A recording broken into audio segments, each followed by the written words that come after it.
Adiala jail के बाहर आज फिर धरना होगा क्योंकि आज अदालती अहकामात के बावजूद मुलाकात ना करवाने का दिन है। यानी अब तो ये हम सबको पता है कि पाकिस्तान की मिलिट्री एस्टेब्लिशमेंट खास तौर पे आसिम मुनीर के अहकामात की रोशनी में मुलाकात नहीं करवाई जाएगी। यानी जब आदमी मुश्किल में होता है या प्रॉब्लम में होता है तो वो कितना फ्लेक्सिबल हो जाता है, लेकिन जैसे ही उसे ताकत मिलती है और जैसे ही उसके बाद इख्तियार आता है तो एकदम वो शख्स जो है, नॉर्मली लोगों का ये रवैया होता है कि वो शख्स साथ ही फिरौन बन जाता है, साथ ही वो शख्स जो है वो जालिम बन जाता है। यानी मैंने ये एक दफा नहीं कई दफा देखा है। जैसे ही कोई डिक्टेटर प्रॉब्लम में आता है ना तो उसको जमहूरियत याद आ जाती है, वो अच्छी अच्छी बातें करता है, वो मुज़ाकरात की बातें करता है, वो हुब्बुल वतनी की बातें करता है। लेकिन जैसे ही उसे ताकत मिल जाती है और उसका अच्छा वक्त शुरू होता है या उसे ऐसा लगता है कि अब उसके लिए आसानियां हैं तो वो फिरौन बन जाता है। हमेशा डिक्टेटर यही करता है। फिर ना सिर्फ वो खुद धमकियां लगाता है, वो अपने टाउटों से भी धमकियां लगवाता है। अभी हाल ही में टाउटों ने धमकियां लगाने का नया सिलसिला शुरू किया है। कोई कुछ कह रहा है, कोई कुछ कह रहा है, ये हो जाएगा, वो हो जाएगा, ऐसे कर देंगे, वैसे कर देंगे जी। पहले तो हार्ड स्टेट थी, अब शदीद हार्ड स्टेट हो जाएगी। क्यों हो जाएगी भाई?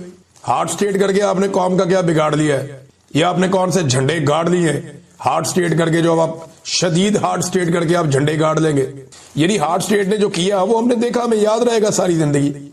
खवातीन को सड़कों के ऊपर घसीटा गया, बुजुर्ग खवातीन के ऊपर तशद्दुद किया गया, बेशुमार घरों की चादर और चार दीवारी का तकद्दुस पामाल किया गया, खवातीन और बच्चों को अगवा किया गया सिर्फ आईनी तरामीम के लिए। जबरी गुमशुदगियां पाकिस्तान में बढ़ा दी गई, बेशुमार की गई, पार्लियामान पर हमला किया गया, अदलिया और मीडिया को यरगमाल बना लिया गया।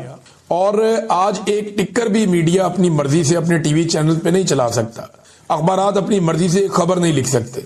बार बार इंसानों का कत्लेआम किया गया, साबिक वजीर आजम को और उनकी अहलिया को कैद तन्हाई में डाल दिया गया, सैकड़ों मुकदमात उन पे बना दिए गए, बहुत सारे शहरियों को गिरफ्तार करने के बाद नंगा किया गया और नंगा करके उन पे तशद्दुद किया गया, लोगों को करंट लगाए गए। जजेस बेचारे इस मुल्क में इंसाफ मांगते फिर रहे हैं। और कितना हार्ड करना है आपने स्टेट को? यानी इसके बाद तो आप चक मारें लोगों को, बस पकड़ के जो जहां से जा रहा हो उसको चक मार लें कि जनाब स्टेट बहुत हार्ड हो चुकी है, अब ये स्टेट सारों को जनाब चक मारेंगे। चक मारो फिर लोगों या अपना मुंह जो है उससे ईंट तोड़ के दिखाओ। और कितनी स्टेट को हार्ड करना है आपने? क्या लोगों को जिंदा दरगोर करना है? वो भी करके देख ले। पाकिस्तानी अब डरेंगे नहीं, ना पाकिस्तानी डरने वाले हैं। ये आज इमरान खान साहब की बहनें दोबारा जाएंगी अडयाला जेल के बाहर क्योंकि आज मुलाकात ना करवाने का दिन है। नॉर्मली ये मुलाकात का दिन होता है अदालती अहकामात के बावजूद, और जजों को भी ना, उन्हें जजों को शर्म आ रही है, ना जजों को गैरत आ रही है, ना जजों को गुस्सा आ रहा है, ना जजों को आइन और कानून याद आ रहा है। और तीन तीन जज जो है फैसला दे रहे हैं, लिख कर दे रहे हैं कि जाओ जाके मुलाकात करो। वो जेलर वो मुलाकात ही नहीं करवाता। वैसे जेलर की तो कोई औकात नहीं है, ये तो वैसे ही इंजीनियर साहब ने जेलर की गेम उठा दी है।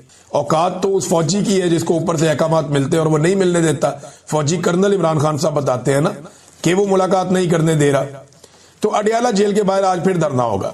और ये सिर्फ वहां पे नहीं होगा। हलीमा खान ने 10,000 लोगों को बुलवाया। उन्होंने कहा जी 10,000 लोग हमारे साथ आए, उन्होंने आवाज दी है। ये उस इमरान खान की बहनों ने आवाज दी है जो इस कौम के लिए जेल काट रहा है। और ये सारे जानते हैं कि वो कौम के लिए जेल काट रहा है। इमरान खान के लिए कौन सा मुश्किल था? वो दुनिया के जिस मुल्क में चाहता, जैसी चाहता जिंदगी गुजारता, उसकी एक झलक के लिए पाकिस्तानी तरसते रहते।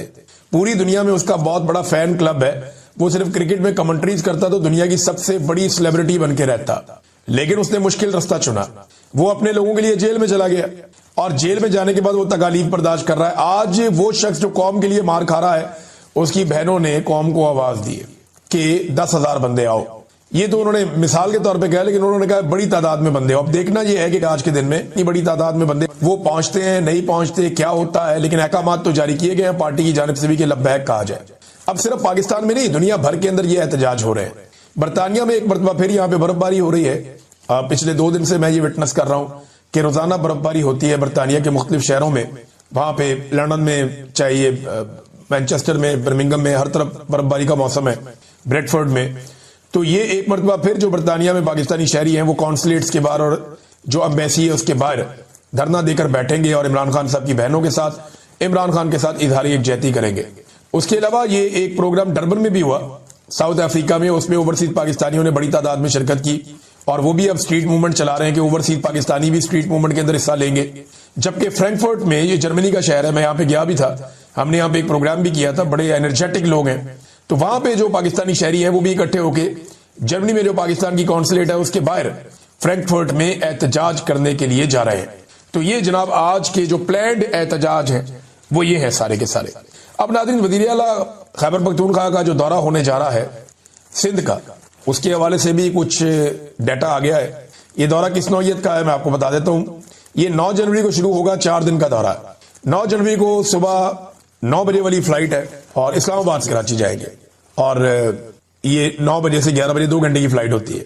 12 बजे से 3 बजे तक इंसाफ हाउस में उनकी मुलाकातें हैं। 3:15 बजे जो है वो उसके बाद FPCCI से मुलाकात, फिर 4:30 बजे मीट दी प्रेस, कराची प्रेस क्लब जाएंगे। प्रेस के जितने भी सहाफी हैं उनसे वो मुलाकातें करेंगे। उम्मीद करता हूं कि जो लाहौर में अजीबोगरीब किस्म के लोगों को सहाफियों के भेस में भेजकर बदतमीजी करवाई गई, कराची के जो जर्नलिस्ट हैं वो बड़े सीनियर बड़े अच्छे जर्नलिस्ट हैं, वो इस बात का ख्याल रखेंगे।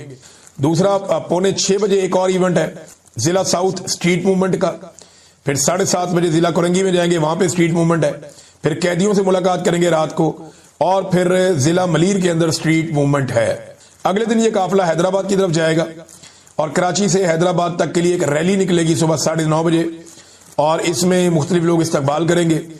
फिर कोटरी के अंदर एक स्ट्रीट मूवमेंट है, हैदराबाद हाई कोर्ट बार से खिताब है, हैदराबाद प्रेस क्लब के अंदर जाके सहाफियों से खिताब है, फिर स्टेक होल्डर्स राउंड टेबल है, फिर पार्टी इजलास है इंसाफ हाउस हैदराबाद के अंदर, फिर ISF कन्वेंशन है, फिर हैदराबाद में स्ट्रीट मूवमेंट है, फिर सिंध काबीना का इजलास है, और इसके बाद जनाब रात को कराची वापसी है।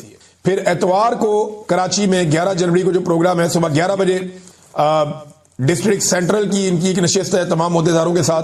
फिर जिला कैमाड़ी में स्ट्रीट मूवमेंट, जिला वेस्ट में स्ट्रीट मूवमेंट, मज़ार कायद पे हाजिरी और वहां पे आवाम से खिताब है। यहां पे उम्मीद की जा रही है बड़ी तादाद में लोग आएंगे। 4:30 बजे का वक्त रखा गया है शाम का।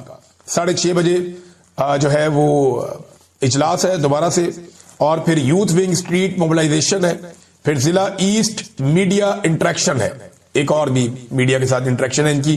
तो ये जनाब एक और दिन है, और फिर जो आखिरी दिन है 12 जनवरी का Sindh high court bar association से खिताब करेंगे और उसके बाद वापस आएंगे। ये बड़ा तगड़ा प्रोग्राम है। इतनी सियासत तो जरदारी ने और बिलावल ने, ये दोनों बाप बेटे ने पिछले कई सालों में नहीं की जितनी सियासत एक दिन के अंदर सिंध में ये सुहेल अफरीदी करने जा रहे हैं। देखिए, जब लोग आपके साथ होते हैं फिर आपके पास बड़ा मार्जिन होता है, फिर आप खुल के पॉलिटिक्स करते हैं। लोग आपके साथ ना हो फिर आपने क्या पॉलिटिक्स करनी है। नाज़रीन, एक तो ये नोटिफिकेशन जाली साबित हो गया और बंदे ताड़ दिए गए कि किसकी क्या एक्टिविटीज हो रही हैं। दूसरा, सुहेल अफरीदी 9वीं मर्तबा पहुंचे अडियाला जेल के बाहर। 9वीं मर्तबा, हर हफ्ते वो जाता है, आज 9वीं मर्तबा वो गया, 9वां हफ्ता है। वो अपने लीडर से मुलाकात के लिए जेल जाता है, उसके हाथ में अदालती ऑर्डर है, लेकिन उसे अपने लीडर से मिलने नहीं दिया जाता। Simple is that. अब वो वहां पहुंचे, उनसे सवाल किया गया जी आप NFC अवार्ड की मीटिंग में गए हुए थे। NFC के बारे में वो एक मीटिंग चल रही है ना कमेटी की, वहां पे वजीर खजाना भी था, दीगर कुछ वज़राए आला भी थे, सुहेल अफरीदी वाज देयर। तो इन्होंने वहां पे फाटा के बारे में बात की है। जनाब के आपने हमसे वादा किया था कि फाटा के मर्जर के बाद उनका हिस्सा जो है वो खैबर पख्तूनख्वा को दिया जाएगा, वो नहीं दिया गया। फिर जो हजारों अरब की उनकी डिमांड है कि जो पैसे पेंडिंग आ रहे हैं खैबर पख्तूनख्वा के वो भी दिए जाए। तो अपने खैबर पख्तूनख्वा के मुतालबात सुहेल अफरीदी ने बहुत अच्छे तरीके से उनके सामने रखे और इस पर इत्तफाक भी किया गया। एक कमेटी बनाई गई फाटा के हवाले से कि जी जनवरी में हम आपको बता देंगे, और जनवरी में अगली मीटिंग भी होने जा रही है NFC की। ये NFC में गवर्नमेंट चाहती क्या है? वो ये चाहती है कि सूबों का शेयर कम किया जाए। जो सूबों को पैसे दिए जाते हैं वफाक की जानिब से, टैक्स के पैसे इकट्ठे करके अवाम से, वो पैसा कम किया जाए और सूबे कुछ जिम्मेदारियां ज्यादा उठाएं। अब सूबे ये कहते हैं जनाब के अब आप 18वीं तरमीम के बाद आपने सूबों को इख्तियार दिया है, तो सूबों को मौका देना ताबीर तरक्की करने का। आप हमारे पैसों की कटौती करेंगे, पहले ही आप नहीं दे रहे, तो हम कैसे तरक्की करेंगे? पंजाब को तो इन्होंने लहरें बहरें की होती हैं, छोटे सूबों का पाकिस्तान में हक मारा जाता है और बार बार मारा जाता है। तो वहां पे जनाब एक टाउट ने सवाल किया सुहेल अफरीदी से कि जनाब आपने NFC का जो मीटिंग है वो आपने जल्दी खत्म करवा दी इसलिए कि आप यहां आके इमरान खान साहब को मिलना चाहते थे। सुहेल अफरीदी ने कहा यार खुदा का नाम लें, यानी ये कोई अजीबोगरीबी बात कर दी कि NFC के सारे लोग उठकर चले गए कि सुहेल अफरीदी ने जाना और जाकर इमरान खान से मिलना है, और वहां जाके मुलाकात भी नहीं हुई। इनके ना दिमाग खराब हो गया मेरे ख्याल में। अजीबोगरीब किस्म की बातें ये सोचते हैं और वही बातें ये कर देते हैं। अब ये सुहेल अफरीदी के लिए मीटिंग पहले खत्म की जा रही है। दूसरा, इश्तिहारी भी करार दिया जा रहा है 26 नवंबर 2024 को जो मुकदमा दर्ज किए गए थे उसमें सुहेल अफरीदी को इश्तिहारी करार देने की कार्रवाई की जा रही। तो एस्टेब्लिशमेंट के पास नफरत के अलावा कुछ नहीं है। ये इस नफरत की आग में खुद भी जलेंगे, मुल्क को भी जलाएंगे, और अब तक तो ये मुल्क को लगातार जलाते ही चले जा रहे हैं। सुहेल अफरीदी की मुलाकात फिर नहीं करवाई गई। अब जब मुलाकात नहीं करवाई गई तो टाउटों की खबर दुरुस्त साबित हुई। वो जो टाउट्स हैं जिनको बताया गया था कि अब हम सुहेल अफरीदी को नहीं मिलने देंगे जुमेरात को, तो फिर सुहेल अफरीदी को जुमेरात को नहीं मिलने दिया गया। तो टाउटों के पास जो मालूमात थी वो मालूमात बज़ाहिर दुरुस्त थी कि सुहेल अफरीदी की मुलाकात नहीं करवाई जाएगी। एक तो ये बात भी आप अपने ज़हन में रखें, यानी जज तो नहीं बताएगा ना टाउटों को, कोई और भी नहीं बताएगा, तो इनको तो एस्टेब्लिशमेंट के लोग ही बताएंगे, अफसरान एजेंसियों के वही बताएंगे जिनके कंट्रोल में इमरान खान की जान और अटियाला जेल है। कंट्रोल में तो अल्लाह ताला के है, लेकिन इन्होंने तो काबू किया हुआ है ना। ये तो सांसों के मालिक बने हुए हैं लोगों को जेलों के अंदर बंद करके। तो उन्होंने जो कहा वही हो गया। अब इमरान खान के पास जो है ना मुज़ामत के अलावा कोई और रास्ता नहीं है, कोई और रास्ता इन्होंने छोड़ा भी नहीं। और इमरान खान साहब का अपना करैक्टर आप देख लें या उनकी आप सियासत देख लें, अब इन दोनों चीजों का इन्हिसार या तकाजा मुज़ामत पे ही होगा। वजह यह है कि इमरान खान साहब का अपना किरदार मुज़ामत के अलावा किसी और रास्ते पे जाने वाला है ही नहीं, वो इधर ही जाएंगे। वो जिस आदमी को गोलियां लगे और वो बाहर निकलकर मुक्का लहरा रहा हो, ये तो आप किसी और को गोलियां मार के देखें ना कि वो किस तरह एम्बुलेंस में जाता है। जो आदमी 70 साल की उम्र में गोलियां खा के बाहर निकलकर मुक्का लहरा रहा हो, उस आदमी का करैक्टर क्या होगा? वो मुज़ामत में ही जाएगा, वो मफामत में नहीं जाएगा। दूसरा, जो इमरान खान साहब की सियासत आज खड़ी है जिस मुकाम पे, वो मुज़ामत की वजह से खड़ी है। मफामत की वजह से वो बहुत डाउन चले जाते, जैसे जरदारी साहब या नवाज शरीफ साहब चले गए। बहरहाल इस फेक न्यूज ने पाकिस्तान के पूरे सिस्टम को हिला दिया। जो तारर्स हैं दोनों, अता और दूसरा वजीर कानून, दोनों तारर्स बैठे, एक प्रेस कॉन्फ्रेंस की उन्होंने, और 4 बजे के करीब उनकी प्रेस कॉन्फ्रेंस थी, और इस प्रेस कॉन्फ्रेंस में उन्होंने अडियाला जेल के मामला डिस्कस किए। पहले शायद ये था कि नोटिफिकेशन के मामला डिस्कस होंगे, लेकिन क्योंकि कोई डेवलपमेंट नहीं थी तो फिर इन्होंने अडियाला जेल के मामला डिस्कस किए। और अब इन्होंने अनाउंस कर दिया कि उज़मा खानम की भी मुलाकात नहीं होगी आज के बाद। भाई आप कौन होते हैं फैसला करने वाले की मुलाकात उज़मा खानम की नहीं होगी?